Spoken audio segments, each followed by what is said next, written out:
Hi everybody. We're going to spend a few moments, maybe 20 moments, finding out some properties about tangent lines and how to use those properties. Take a look at these notes with me. If line L, and I think we're talking about this first figure, that should have been line L, is tangent to circle C at point T, show a radius of the circle to point T.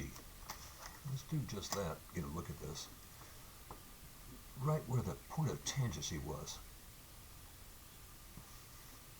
I think that's where it would have been tangent. What seems to be true about the angle formed by the tangent and the radius? What seems to be true about this angle? Or that angle? Yeah, there are a couple of right angles, aren't they? That's something we're going to remember all throughout this. That what seems to be true about the angle formed by the tangent and the radius? They form a right angle. The tangent is perpendicular to the radius.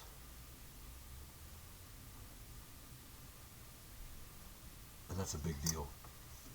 You're going to have a right angle there. And let's see some applications of that idea. AB is tangent to circle C. AB is 8. Put that into the figure. And CB is 6. Find length AC, find that hypotenuse. This is the right angle, isn't it? There's that point of tangency, so there's the right angle. Therefore, this must be our hypotenuse. We're going to find AC and also find AX. That'll be kind of more interesting, won't it? But pretty quick use of the Pythagorean theorem.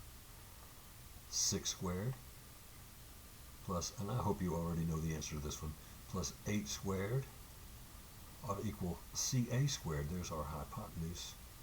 And we got 36 plus 64 equaling CA squared. And yeah, those add up to 100, don't they? Equaling CA squared. And taking the square root of that, we figured that CA must have been 10. That was a 6, 8, 10 triangle. This full length would have been 10. But a kind of a cute question asks us for the length of AX, this distance from A to X. And you're thinking, well, if this radius is 6, then that radius is 6.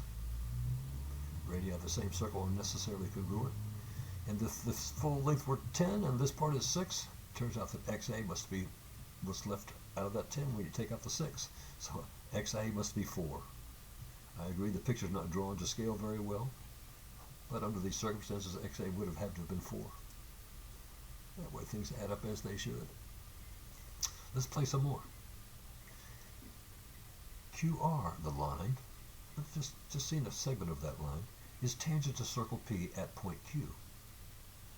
Go ahead and show that radius to the point of tangency. I'm sure we're going to have it.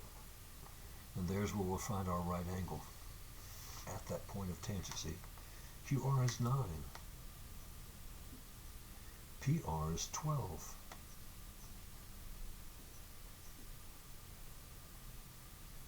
Find the radius of the circle and the length of ZR. Ooh. That's kind of interesting. Let me call that radius R right there. And I can hit it with the Pythagorean theorem. That shouldn't be too bad, huh? Let's do just that. R squared plus 9 squared ought to equal 12 squared.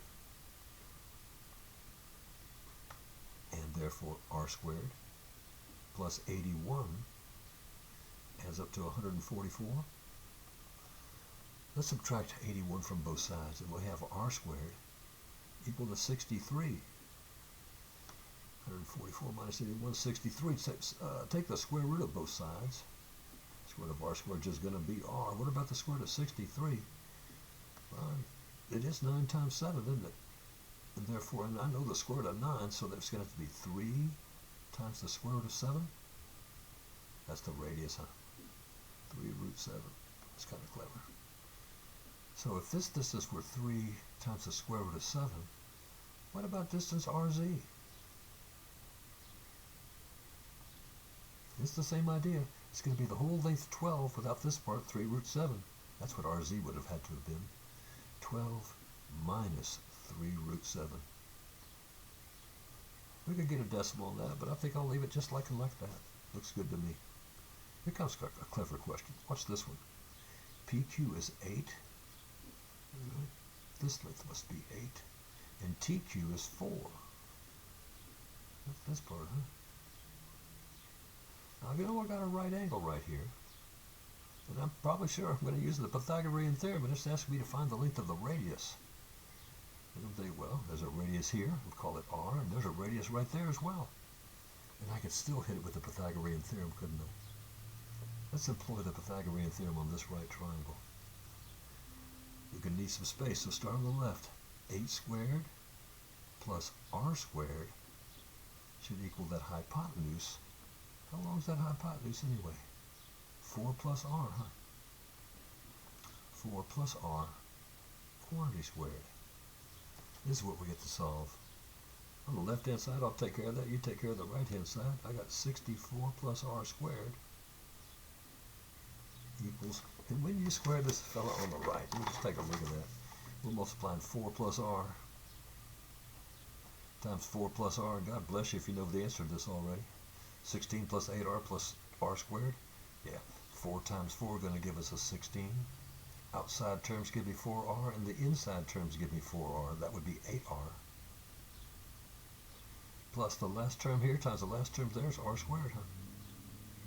So that's what we get when we square 4 plus R. 16 plus 8R plus R squared.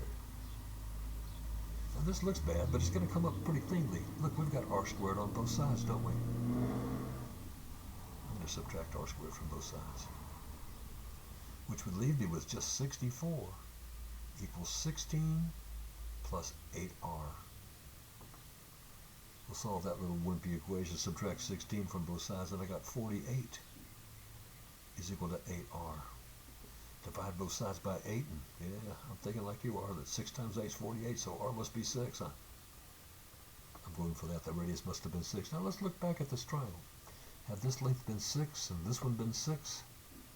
It's a 6, 8, 10 triangle, huh? Yeah, it makes me think we worked that one correctly. Here comes a more clever kind of a question. Take a look here with me. This is called a common external tangent. This line is, this segment is. It's a segment of a common external tangent. It does not cross the segment from center to center. Let me just put in some data here. I think I've got a couple things mixed up here. Allow me to say that this circle has a radius of 4. It says that circle B does, and I'm going to say that circle B has a radius of 10. I just kind of mixed those when I wrote this up. I see that circle B looks bigger than circle A. We're going to reverse those radii. And AB has length 18. That'll be important to me as well. And sorry about switching those, but that's what I just have to do. And notice what it says here, though. Build a rectangle. And use the Pythagorean theorem to find the length of TX. That's what we want to know about. So how in blazes are we going to build a rectangle? Makes sense to me that we would have to show these lines, these radii to the points of tangency, where we're going to get those nice right angles that we care about. We show that one to the point of tangency as well. So I ask you, if I build a rectangle there, is that a rectangle? No, not really. But if we could go from point A to line XB perpendicularly, check this out. There I would build a rectangle. I think I just did build a rectangle with a right angle here. I went from A to line BX perpendicularly, and these 3 angles are right angles. I know the 4 angles of any quadrilateral sum to 360, so I got 4 right angles there. Hey, I got a rectangle. Now, watch what we can do with this. If the radius of this one was 4, this length would have had to have been 4. So opposite sides of a rectangle are congruent. This side would have also been 4.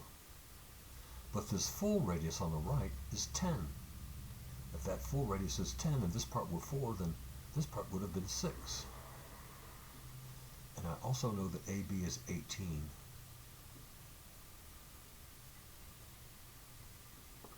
Looks like I got a chance to use the Pythagorean theorem on this triangle right here. You got to be careful where you think of the right angle is. It's right here. It's not at point B. It's not at the center of the circle. It's right there. And that makes the 18 be the hypotenuse, doesn't it? I'm going to call this segment, I guess I'll call it TX, but let me call it just X right there. That's the segment I care about. for this moment and hit it with the Pythagorean theorem. X squared plus 6 squared is equal to 18 squared. X squared plus 36 is equal to, and 18 times 18 is 324. Subtract 36 from both sides, and I got x squared is equal to 324 minus 36 is 288, I think. Take the square root of both sides, and x will equal to the square root of 288. Now, you don't need perfect squares to go into 288. Yeah, probably 144 times 2, huh? I know the square root of 144, as do you, so I'm thinking that x must be 12 times the square root of 2. And if this length is 12 times the square root of 2, wouldn't tx have the same length because they're opposite sides of that rectangle? So there we have it. Tx is equal to 12 square roots of 2. That's a nice question. Let's play some more. This is a different kind of a question. This is called a common internal tangent segment. It crosses the line from center to center. Here, this one didn't. But it's a completely different strategy here. Let me just lay in the data that's given to me. Circle A has a radius of 6. And circle B has a radius of 3. But also I need to catch that AB is 15. The distance from center to center is 15.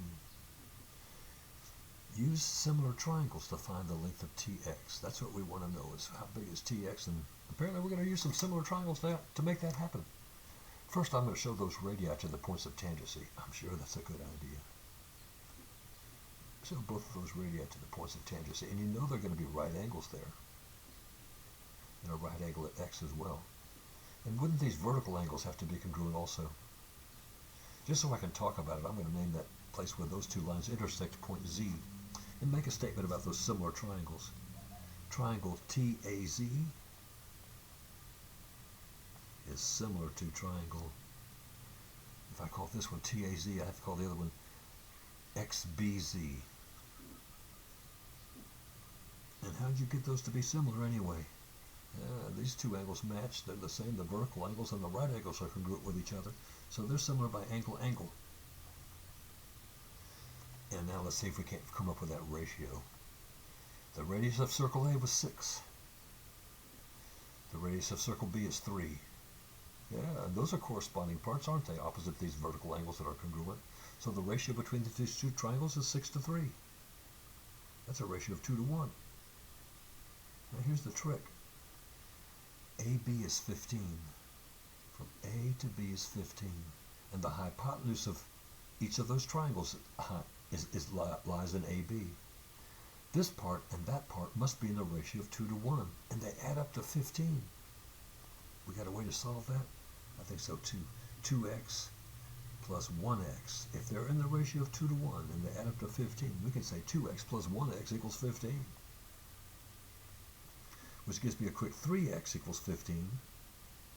Divide both sides by 3, and we're thinking that x is equal to 5. Now stay with me. One of those segments must have been 2 times 5, and the other one was just 1 times 5. I'm guessing this one must have been 5.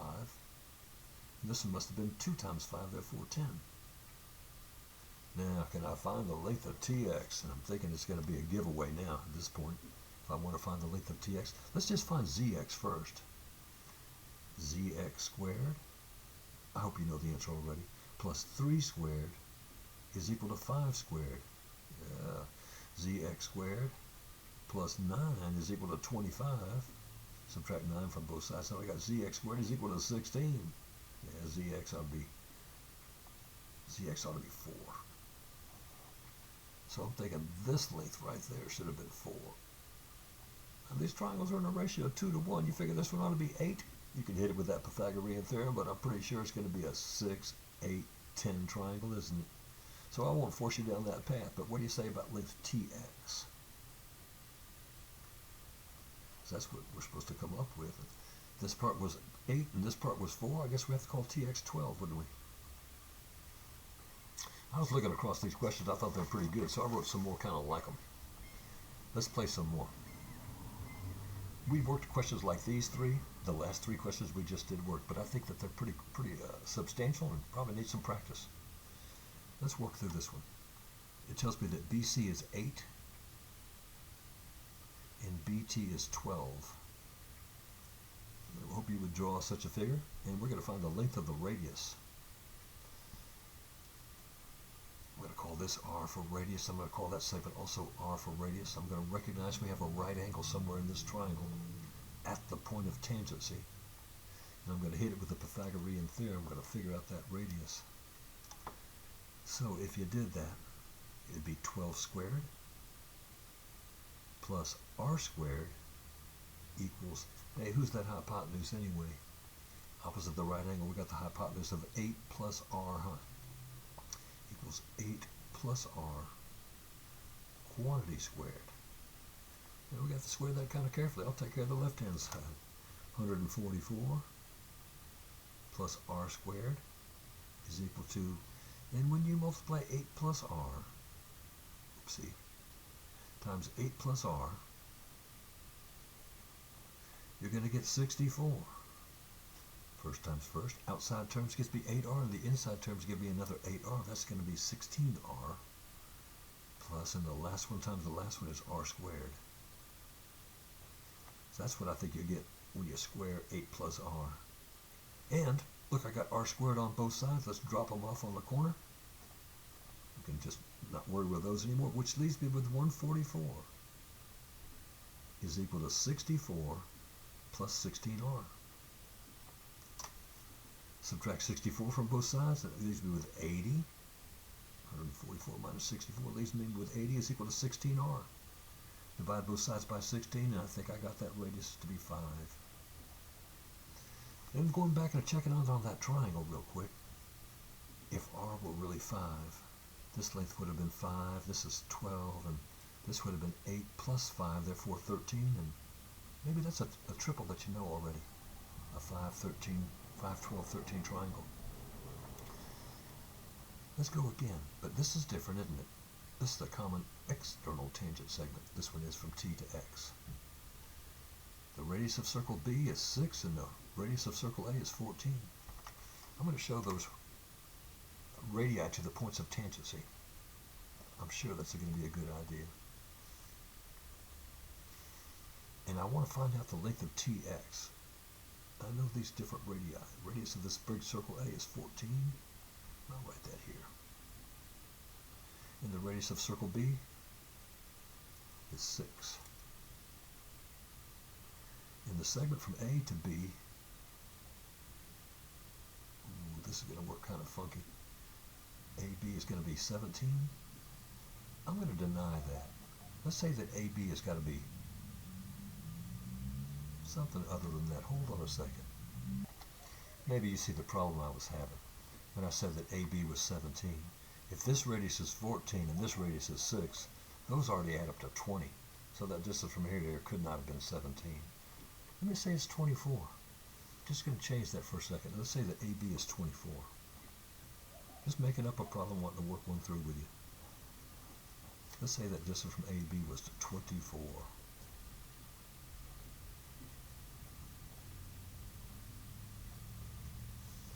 I got to build a rectangle here.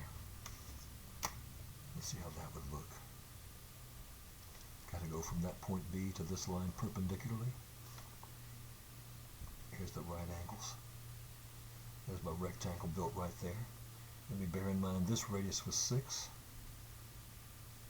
This full radius was 14, but this part of it would have to be 6. And if this full radius were 14, this part would have had to have been 8. But remember now, I made AB be 24. Now, can I get this length that I just labeled as Z? Because whatever Z is, that's how long TX will be, and that's what I got to find out about, so the length of TX. And I think I can hit these numbers. 8 squared plus Z squared ought to equal 24 squared. So we got 64 plus Z squared is equal to 576. Subtract 64 from both sides. I got Z squared is equal to 576 minus 64 Is that 512 probably? Let's take the square root of both sides. And what can we do with that square root of 512? It looks like 4 goes into it, doesn't it?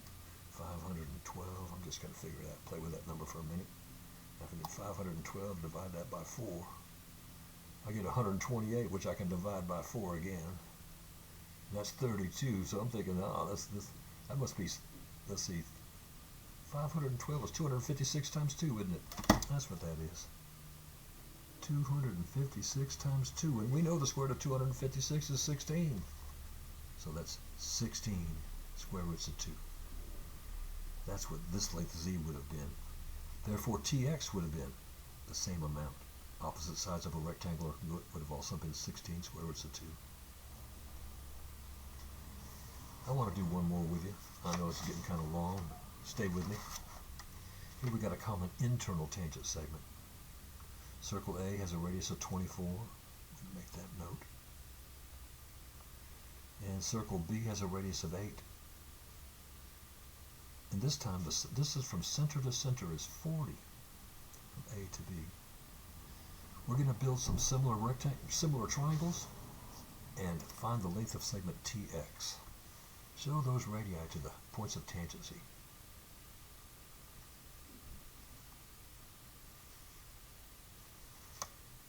Let's remember that this guy's 24 and this guy's 8.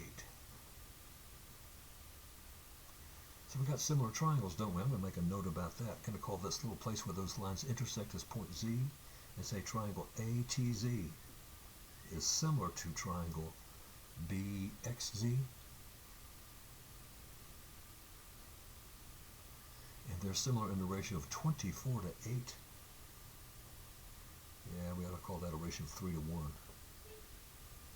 But notice this, AB was 40. All the way from A to B was 40. And these parts are in a ratio of 3 to 1. So we could say that 3x plus 1x adds up to 40. When 4x equals to 40, x will be 10. So one of those lengths had to be 3 times 10, and one of them had to be 1 times 10. I'm thinking, this is the 1 times 10, this is the 3 times 10, there's 30. And I bet you could figure out the other lengths on that triangle. I think 6 squared plus 8 squared is equal to 10 squared. So I know that zx would have been 6. And I know that these triangles are similar in the ratio of 1 to 3. So I know that tz is going to be 3 times as big as zx. And zx was 6, so I'm thinking, I can hit it with the Pythagorean theorem, but I think it's going to be 18. tz squared plus 24 squared should equal to 30 squared. Let's check on that real quick.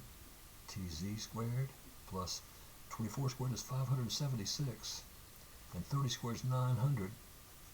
tz squared will equal whatever 900 minus 576 is. I'm thinking that's got to be 324. Take a square root of both sides, and there you have it, man. The square root of 324 is, how much is that going to be? 18? Yeah. So, this length must have been 18. But how long is tx? Well, this part was 6. This part was 18. So I guess that tx had to be 24? Yeah. That's a pretty good little workout. I'm going to give you something like that to play with too. Thanks for everybody for listening.